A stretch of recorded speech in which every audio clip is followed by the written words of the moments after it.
We will start the regular press conference by Minister Hayashi. The floor is yours, sir.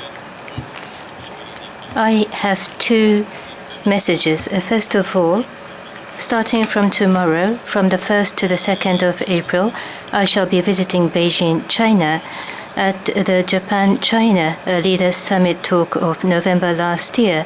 The two leaders once again agreed on the direction to establish a constructive and stable Japan-China relationship. Currently, the Japan-China relationship has big potentials, but we also face a large number of issues and concerns. Under this situation between China, it is becoming increasingly important to establish a constructive and stable relationship in which what has to be asserted will be asserted. We ask for responsible conduct, and we repeat careful dialogue, including about our concerns, and cooperate on common challenges. I shall be having a meeting with Foreign Minister Mr. Qin Gan, and towards the establishment of constructive and stable relationship, we will exchange opinions in a frank manner and in an in-depth manner. My next message, from the 3rd of April to the 6th of April, in order to attend the NATO Foreign Ministers Conference, I will be visiting Brussels, Belgium. Following the meeting of April last year, I shall be participating at the NATO Foreign Ministers meeting with other partner countries and organizations. During this meeting, we will discuss about confirming the collaboration with NATO, which plays an important role as the global community faces a historical turning point and there are urgent matters, including Russia's aggression of Ukraine. We will also affirm the reinforcement of Japan-NATO collaboration towards the maintenance and reinforcement of a free and open international order based on the rules of law, including the realization of a free and open Indo-Pacific. As the G7 presidency of this year, Japan will host the first G7 trade ministers meeting in an online format, and I plan to participate from Brussels. Together with METI Minister Nishimura, who is the co-chair, we will affirm the commitment to the maintenance and reinforcement of a free and fair trade regime, and also we plan to discuss about our endeavors between G7 to ensure economic security. On this occasion, I shall meet with Executive Vice President Valdis Dombrovskis of the European Commission and host the fourth meeting of the Joint Committee, which is established under the Japan-EU EPA. This will be held in Brussels. At this meeting, we will discuss how to ensure the appropriate and effective operation of Japan-EU EPA. Together with the Executive Vice President, I intend to exchange opinions about the various issues related to the global economy. Taking this opportunity, I shall also have a meeting with foreign ministers of relevant countries and organizations, and it will strengthen the collaboration. Thank you. If you have a question, please raise your hand. When invited, state your name and affiliation and ask a question, please. NHK Morita-san, please. NHK Morita, about your visit to China. Regarding your visit, it's the first time in 3 years and 3 months. For the first time in 3 years and 3 months.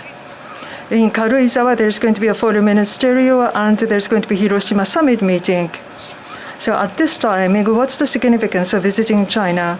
And also, between the two countries, as issues, for instance, Japanese person detained, and between Alps was raised as a serious matter between China and Russia. How are you planning to explain Japan's position on this? Regarding my visit to China, November last year in Japan-China summit meeting took place for constructive and stable relationship should be built. Regarding that direction, once again, they reached an agreement. So in response, including various issues, we try to continue dialogue along that line. I will be visiting China. In G7, there's going to be a foreign ministerial and also G7 Hiroshima summit meeting will take place. concerning the various issues in Indo-Pacific, including China, we are planning to discuss all those issues. As I visit China as the G7 presidency, we would like to lead the discussions at the G7. As for the Japanese person detention and the ALPS process to water, already to Chinese side, we have communicated a stringent position regarding my visit to China, including this problem and on various issues. I will be explaining things very carefully. Abe-san, Yomiuri Shimbun. Abe, Yomiuri Shimbun. Related to that, in terms of relationship with China, Minister, you have always said that you will assert what has to be asserted, but you also wish to cooperate in areas that can be cooperated. Going forward, in what specific areas do you think you can cooperate with China?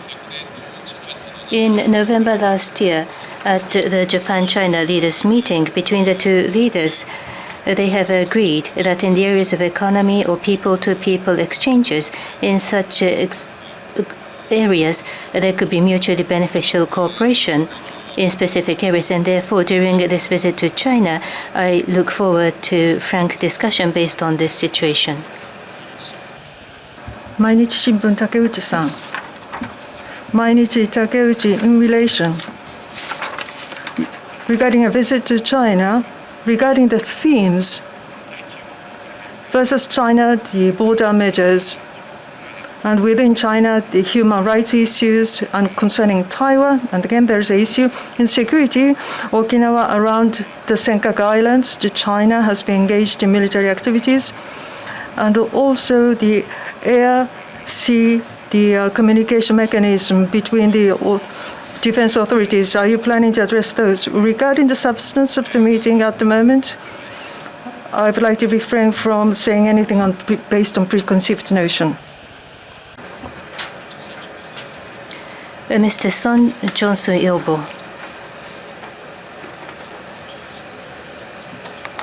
Thank you very much, Son Johnson-Ilbo. Regarding the Japan-ROK relationship, as of March 16, since the leaders' meeting, there has been accelerated movement to improve the relationship, including the invitation to Korea for the G7 outreach. According to the media, there are movements to restart the security dialogue, or there are movements about Japan-US ROK anti-submarine exercises. I think it is important to realize the specific activities in order to improve this momentum for better relationship. I would like to ask you about the concrete plans about what you will emphasize for this year, including your future perspective.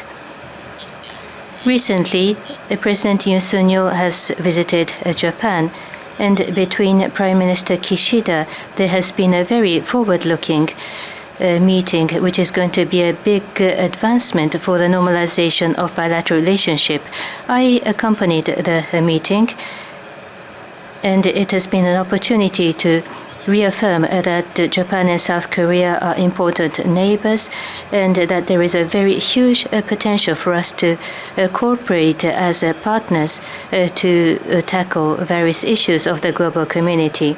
The leaders have agreed to restart the shuttle diplomacy. They have also agreed to activate government-to-government communications in various areas, including politics, economy, and culture. As part of that, they have decided to restart the security dialogue or vice ministerial strategic dialogue, and we wish to accelerate the coordination to implement such dialogues.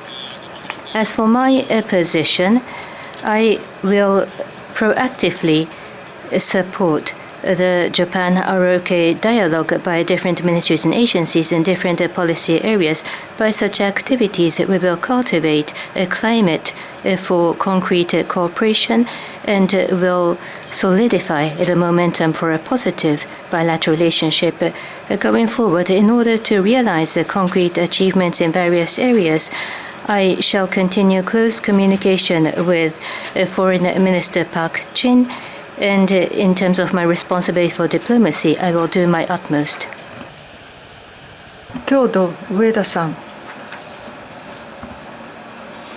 共同通信上田 The former President Trump, he has been indicted. The grand jury of New York, on charge of that he has paid the hush money to a born woman, actress. This is really the first time that former president is indicted. What is your take? Regarding the report, I'm aware of that report. But about the domestic politics of other countries, I would like to refrain from making a comment on that. We will conclude the press conference. Thank you very much.